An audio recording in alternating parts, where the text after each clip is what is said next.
We won. The government shut down. And now it's all over. Okay, not really.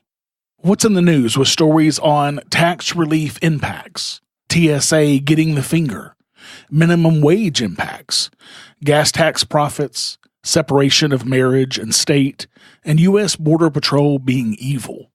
And a brand new trailer for the latest podcast from Pax Libertas Productions called One Free Family, a new take on peaceful parenting.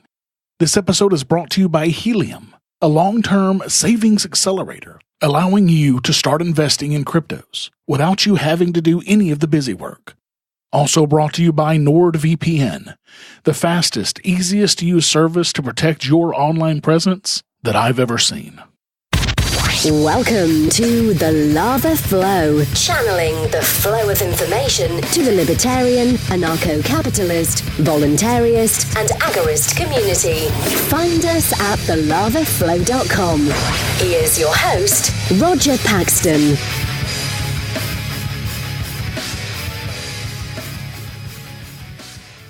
Thank you for joining me this week from the only state where a foreign war has been formally ended. The Treaty of Portsmouth, signed in 1905, that ended the Russo-Japanese War. This is the show that will bring you the people, places, and events that everyone in the Liberty Revolution needs to know.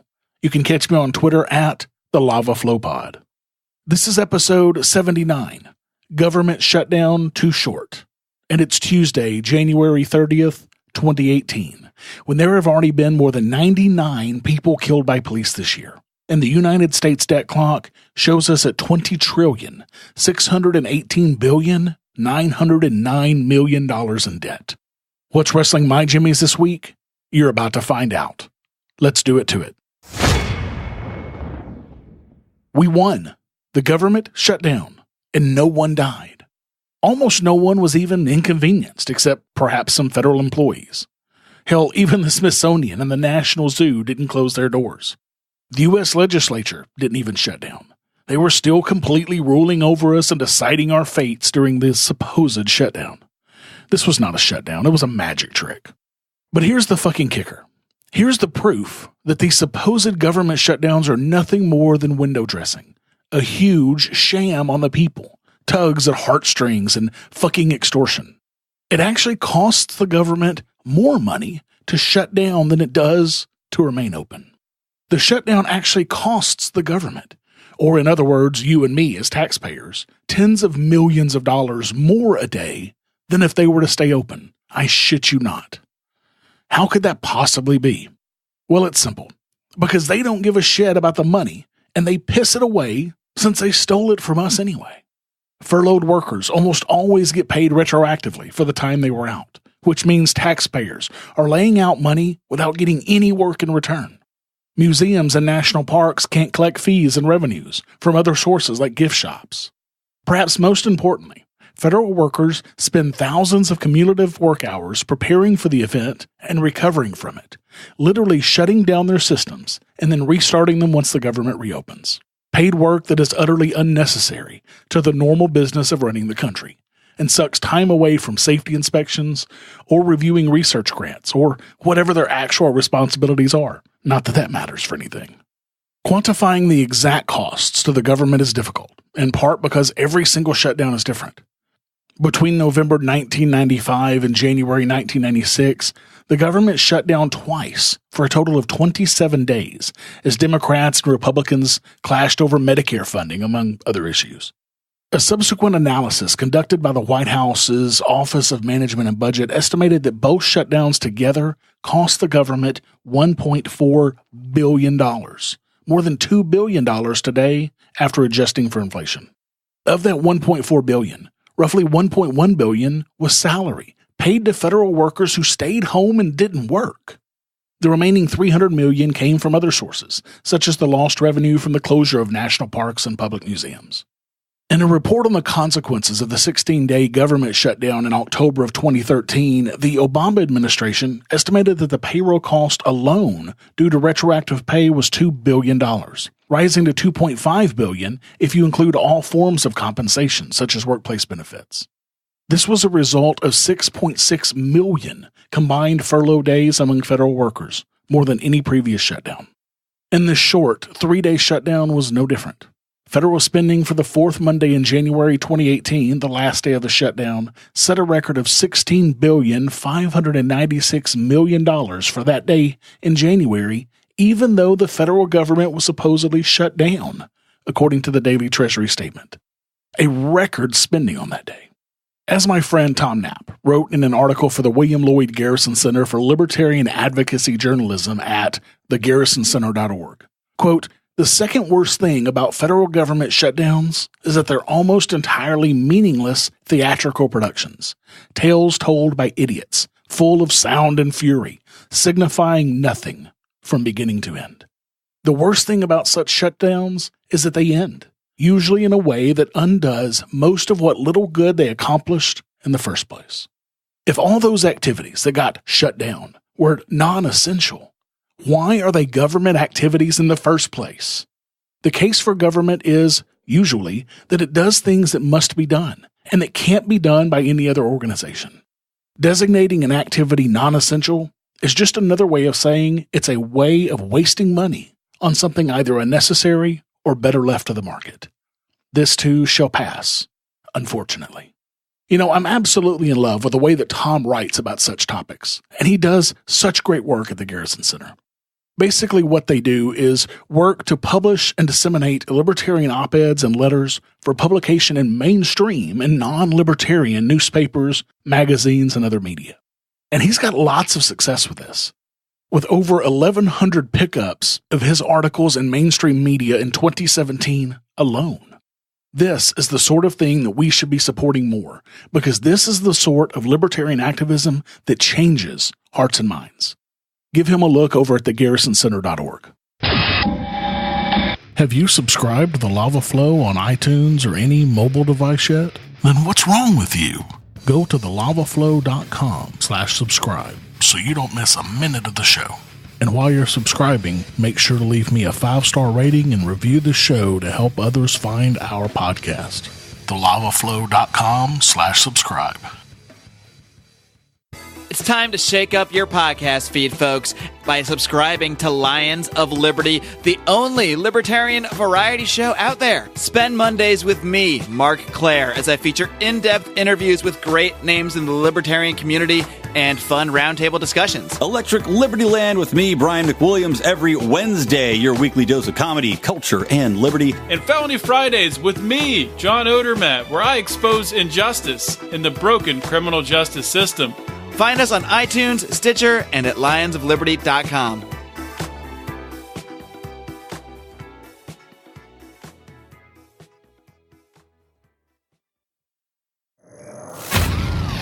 What's in the news? The news you need to know from a libertarian perspective. In theft news, after Trump's tax plan went through, several companies had good news for their employees. It all started with Walmart, saying they were raising their starting wages from $9 an hour to $11 an hour and giving employees bonuses ranging from $200 to $1,000. Walmart's chief executive, Douglas McMillon, said, "Tax reform gives us the opportunity to be more competitive globally and to accelerate plans for the U.S." Starbucks said they will give out $250 million in benefits to their hourly and salaried employees in April due to the new tax law. American Family Insurance said it will give 11,000 workers a one-time bonus of $1,000. J.P. Morgan Chase announced that the bank will spend $20 billion in increasing hourly pay as part of a long-term sustainable investment in the economy. But that's just a drop in the bucket. Anti-tax crusader Grover Norquist's Americans for Tax Reform is keeping a running tally, which currently includes more than 270 and climbing, including many small and mid-sized companies that announced bonuses, raises, or better benefits for workers since the tax bill was signed into law. According to ATR, more than 3 million Americans will receive some form of pay increase or bonus due to the tax changes.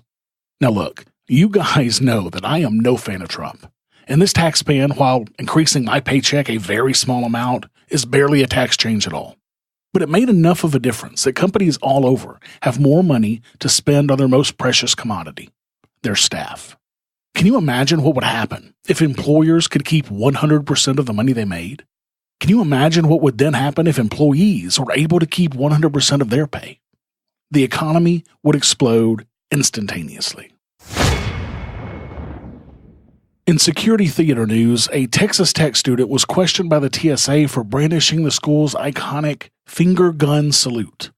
In a nod to TTU's mascot, the Masked Rider, 19-year-old Diana Durkin said that Texas Tech fans often salute each other with a finger gun and a Recom slogan when they see each other, which is exactly what got her flagged by the TSA. Waiting in line for security, Durkin spotted a man in a Texas Tech hoodie and reflexively threw up a finger gun, to which he gave an odd look. Moments after, a TSA agent led her out of the line to question the gesture. Taking to Twitter in a panic to detail the incident, Durkin's well-intentioned mishap soon went viral.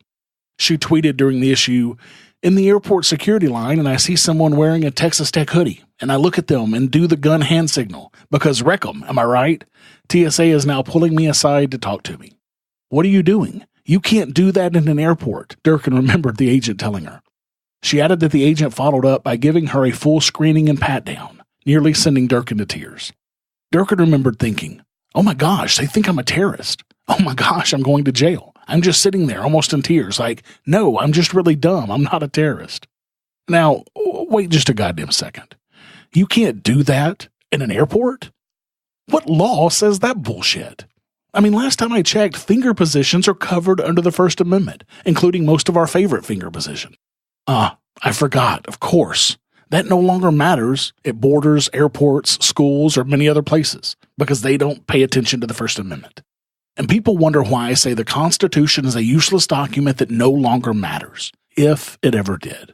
But thank Rothbard that we have these heroic TSA agents keeping us safe from this pretty little co-ed who pointed a finger gun in the air. Man, that could have been a fucking disaster. In minimum wage news, according to Reason.com, Seattle's minimum wage killed Subway's $5 footlong deal in the city. The sandwich chain recently resurrected the promotion in a national advertising campaign promising footlong subs for just $4.99. But the special deal won't fly at one Subway restaurant in Seattle, where owner David Jones posted a sign this week giving customers the bad news. The sign says, "Dear Seattle Subway patrons, unfortunately, we are not participating in the $4.99 footlong promotion. The cost of doing business in the city of Seattle is very high. We are balancing the highest minimum wage in the nation, paid sick leave, ACA, secure scheduling, soda tax, and much more." Dave Jones, franchise owner. The biggest cost driver, as Jones' sign mentions, is Seattle's highest in the nation minimum wage. It went from $9.47 to $11 per hour in 2015, then to $13 per hour in 2016, and to $15 per hour in 2017 or 2018 for most businesses, depending on how many employees they have. The result? According to researchers at the University of Washington's School of Public Policy and Governance, the number of hours worked in low-wage jobs has declined by around 9% since the start of 2016, while hourly wages in such jobs increased by around 3%. The net outcome? In 2016, the higher minimum wage actually lowered low-wage workers' earnings by an average of $125 a month. Come on, Seattle. This is just common sense. If you increase the cost of most companies' most expensive asset, labor, then you are going to necessarily increase the cost of everything that company does, period. There are very few ways around this, even if you try to cut other expenses to the bone. The $5 footlong is the first, but definitely not the last victim of this government-mandated exercise in futility.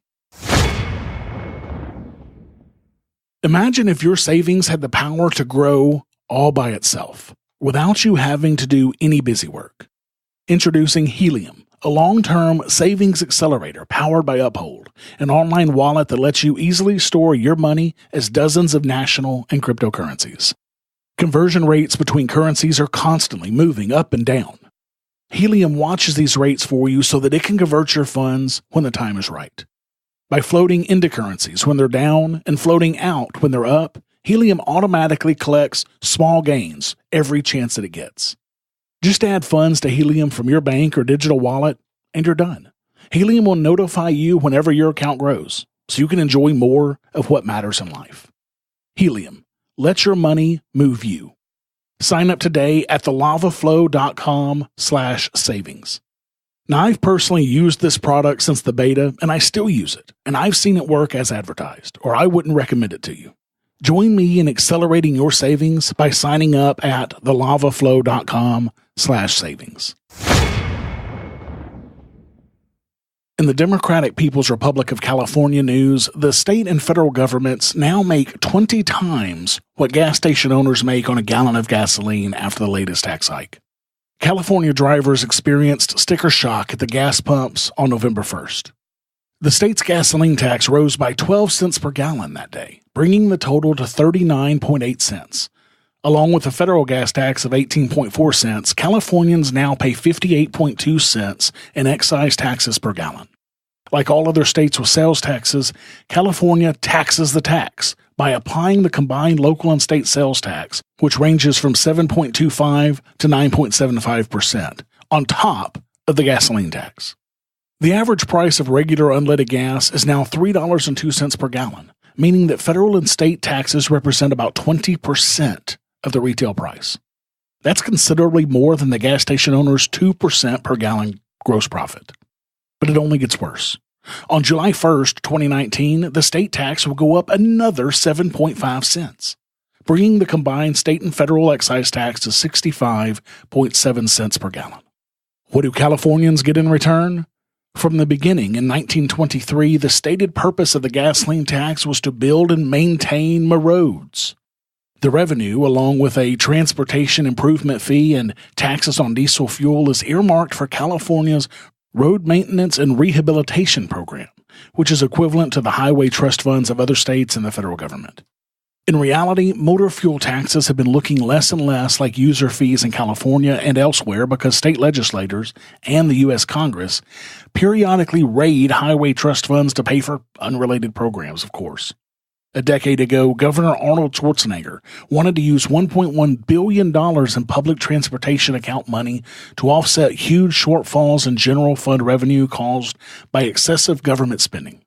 The legislature responded by creating the Mass Transportation Fund, allowing $637 million to be moved out of the PTA.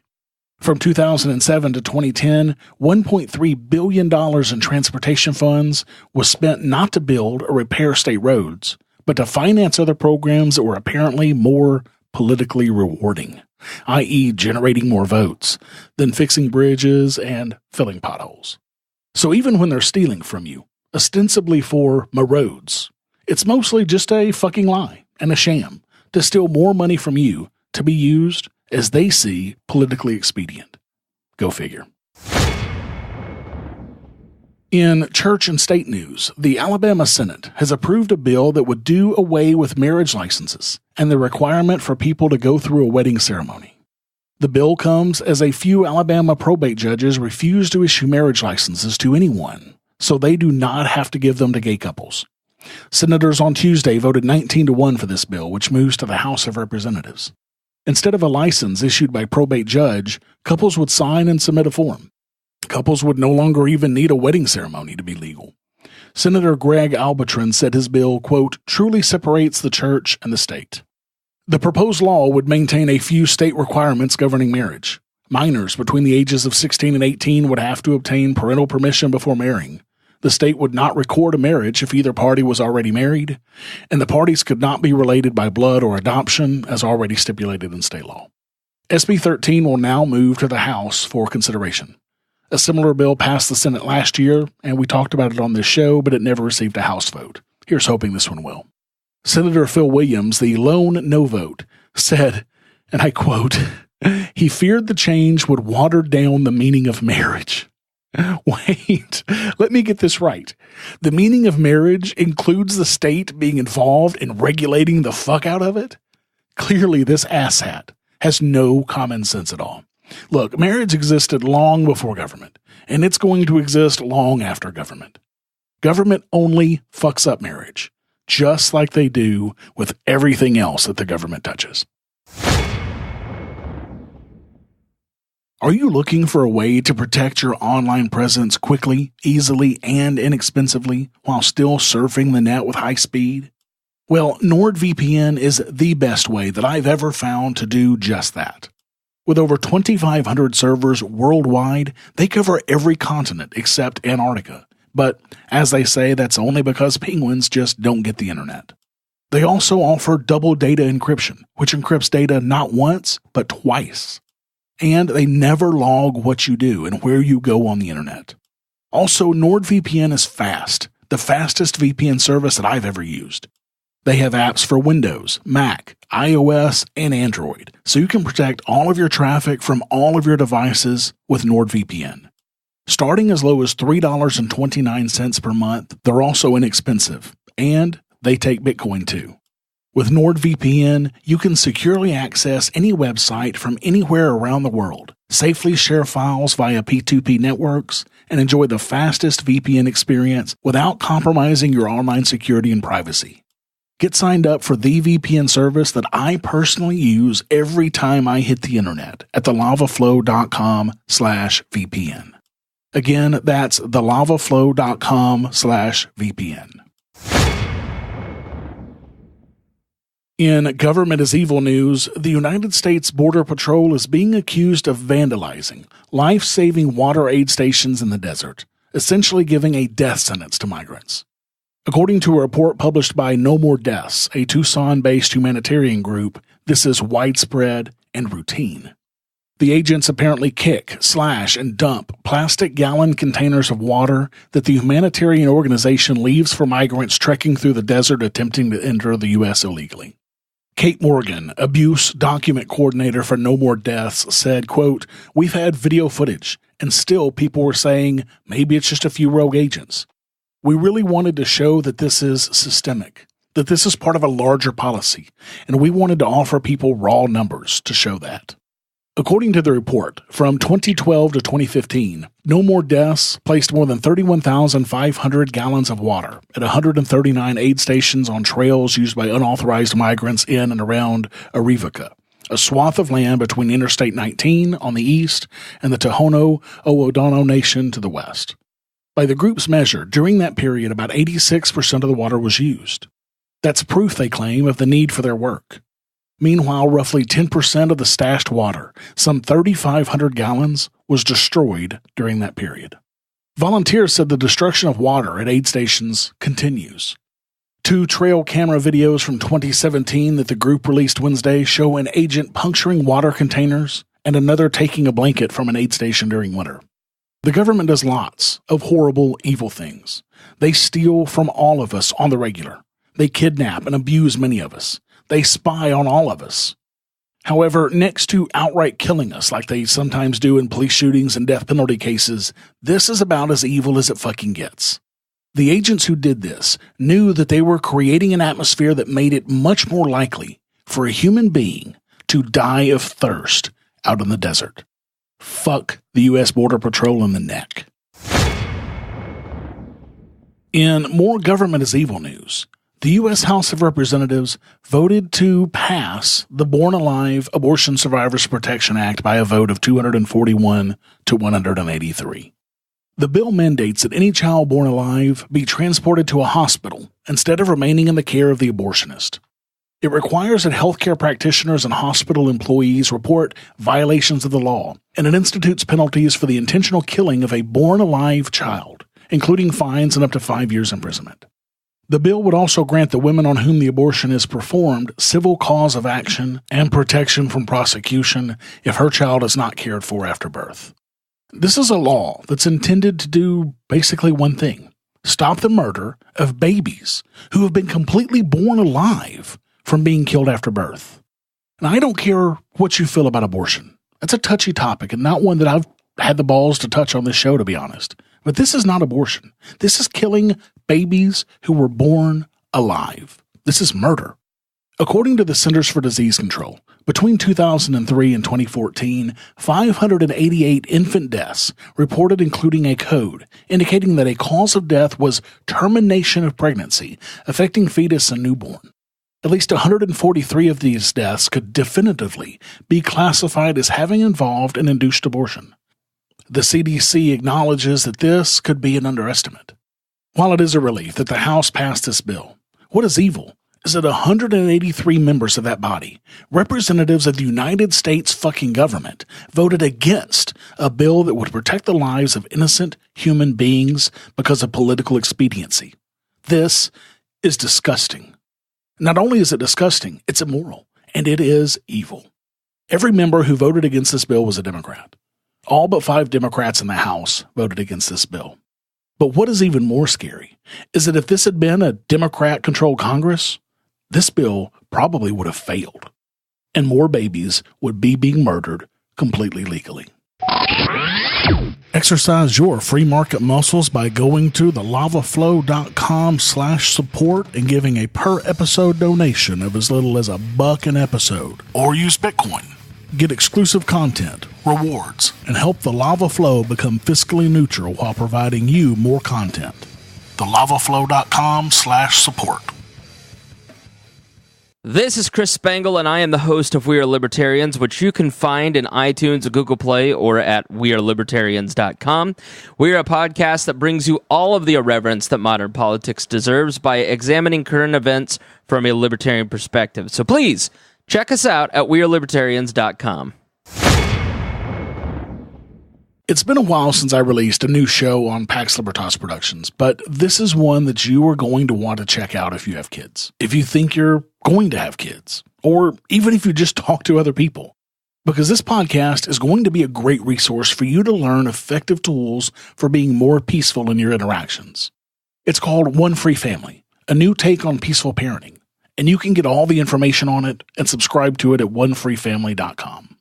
This show is being brought to you from James and Taylor Davis, and they earned their traditional teaching certificates back in college in the early 2000s, but they underwent a paradigm shift in 2010 that led them more in the direction of self-directed learning. They now live in the Free Coast area of New Hampshire as part of the Free State Project, and they use peaceful parenting and radical unschooling to raise wonderful, independent, and free children. Now, I've learned a lot since moving to New Hampshire, especially about raising my kids in a more peaceful manner. And there are no two people more responsible for helping me learn than James and Taylor. Watching how they interact not only with their kids, but also with my kids and everybody else has really helped me to develop tools that I need to interact better with my kids every single day. I'm stoked that they're now putting this information in a podcast so that it can be shared all over the world with you guys. So without further ado, here's the trailer for One Free Family.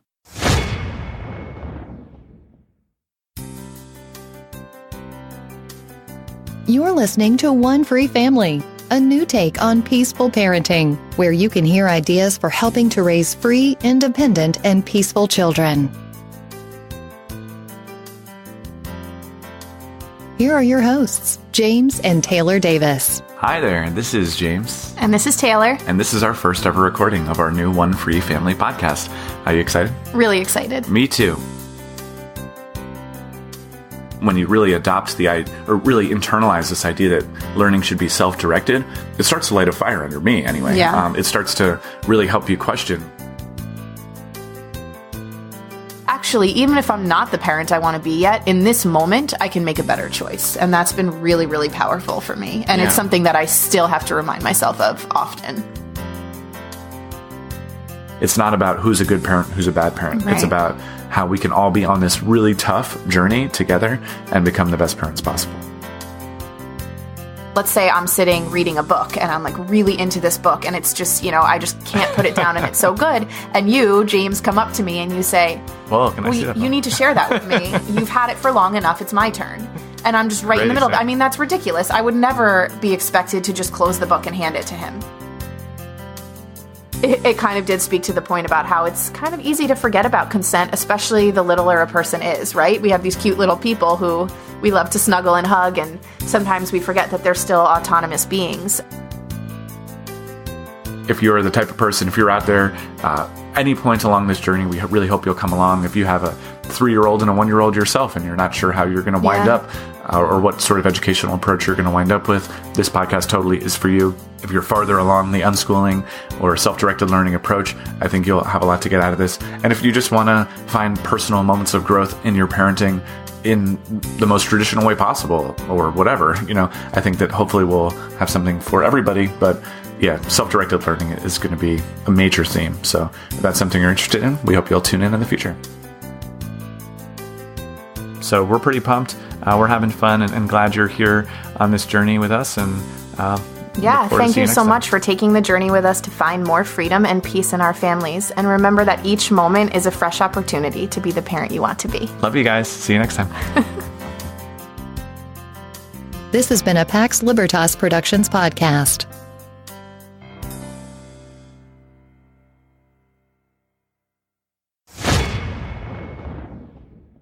Guys, definitely make sure to check the show out and subscribe to it at onefreefamily.com so that you don't miss a single episode, because this is great stuff. The first 3 episodes are already out right now, and they are chock full of some amazing content. Go check it out at onefreefamily.com. Thank you for listening to the show this week. As always, I need to thank my favorite snowblower installation helper, Jessica, for her help with the show. For the show notes to this episode, where I put links and other information that's been on the show, go to thelavaflow.com/79. I have no new supporters this week, but thanks to all of my awesome supporters, I am at $253 per episode, or 50.6% of the way towards my next goal of $500 per episode. Remember, when I hit this next goal, I'm going to be upping the content I bring to you from half an hour per week to a full hour. I know that you want more content from me, and I really want to give it to you. So please add your pledge today to help me bring you more Lava Flow than you're getting right now. And if you want more of the Lava Flow, exercise your free market muscles by going to thelavaflow.com/support and giving a per episode donation of as little as $1 an episode, using Federal Reserve notes through Patreon or Bitcoin through Coinbase. Like I said, I want to be able to bring you more content soon, so please make sure to add your donation today to help make that happen. I have no new Apple Podcast reviews since the last episode either. If you have a minute and you want to hear your review on the show, please go to thelavaflow.com/Apple and leave me a rating and a review. All the cool kids are doing it. Thank you to everyone who's left me a rating and a review so far. You guys are the best. To all of you who haven't had a chance yet, can you guys help me out and go leave a review for me at thelavaflow.com/Apple. Until next time, keep striking the root. Thank you for listening to The Lava Flow at thelavaflow.com. Don't miss an episode. Subscribe now at thelavaflow.com/subscribe. This has been a Pax Libertas Productions podcast.